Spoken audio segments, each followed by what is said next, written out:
வணக்கம். இன்று 19/3/2022 பங்குனி மாதம் 5ஆம் தேதி. இன்றைய வானிலை மற்றும் வரும் 25ஆம் தேதி வரையிலான வானிலை முன் அறிவிப்புகள். முதலில் இன்றைய வானிலை. வட தமிழகம் மற்றும் தென் தமிழகத்தின் கடலோர பகுதிகள் மற்றும் அதனை சார்ந்த பகுதிகளில் உயரழுத்தம் குறிப்பிடும் வகையில் உயர்ந்து காணப்படவில்லை என்றாலும் நிலப்பகுதியுடன் இணைந்த வளிமண்டலத்தில் காணப்படக்கூடிய ஈரப்பதம் சற்று உயர்ந்து காணப்படும் காலை நேர வளிமண்டல உயரழுத்தம், விளைவான வானிலை நிகழ்வான கடும் மூடுபனி தற்போது ஏற்பட்டு வருகிறது. இந்நிகழ்வு மேலும் 4 நாட்களுக்கு நீடிக்க வாய்ப்பிருக்கிறது.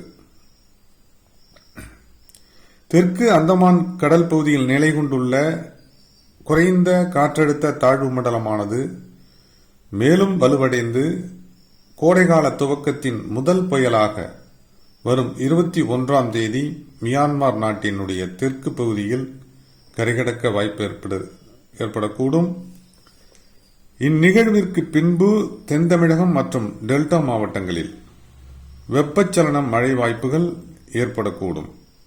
இதனை சற்று விரிவாக பார்க்கலாம். தற்போதைய நிலையில் அரபிக்கடல் வழி மேற்கு திசை காற்று கேரள பகுதி வழியாக மேற்கு தொடர்ச்சி மலை கணவாய்கள் வழியாக தமிழகத்தினுடைய மேற்கு பகுதியில் ஒரு பிரிவு உள்நுழைகிறது. மற்றொரு பிரிவு குமரிக்கடல் மன்னார் வளைகுடா வழியாக தென் தமிழக கடலோர பகுதிகள், டெல்டா மாவட்டங்கள் மற்றும் வட தமிழகத்தின் கடலோர பகுதிகளில் உள்நுழைகிறது. வங்கக்கடல் கிழக்கு திசை ஈரப்பதமிக்க காற்று முற்றிலுமாக துண்டிக்கப்பட்டு விட்டது.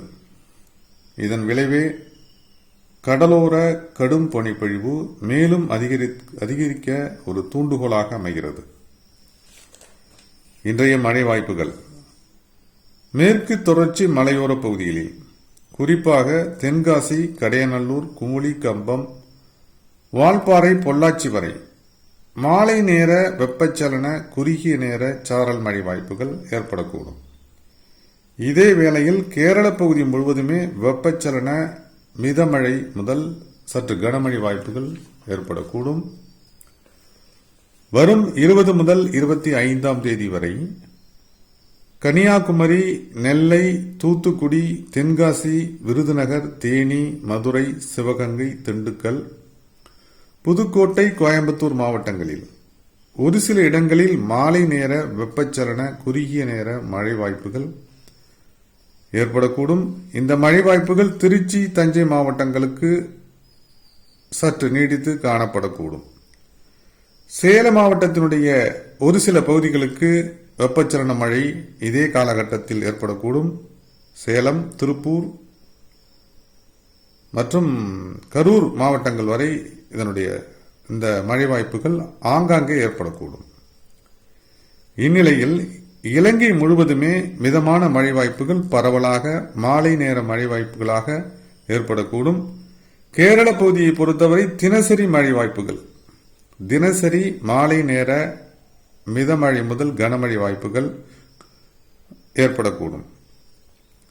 வரும் 23ஆம் தேதி முதல் டெல்டா மாவட்டங்கள் மற்றும் தென் தமிழக கடலோர பகுதியில் நிலவி வரும் கடும் பனிப்பொழிவானது சற்று விளக்கமடைய தொடங்கும். வரும் 24 மற்றும் 25ஆம் தேதிகளில் டெல்டா மாவட்டங்களில் மிதமான மழை வாய்ப்புகள் ஏற்பட வாய்ப்பிருக்கிறது. இந்த மழை வாய்ப்புகள் பிற்பகலுக்கு பிந்தைய மழை வாய்ப்புகளாக டெல்டா மாவட்டங்களுக்கு அமையக்கூடும். தொடரும் வானிலை தகவல்களுடன் மீண்டும் இணைகிறேன். தொடர்ந்து இந்த இணைப்பில் இருந்தமைக்கு நன்றி.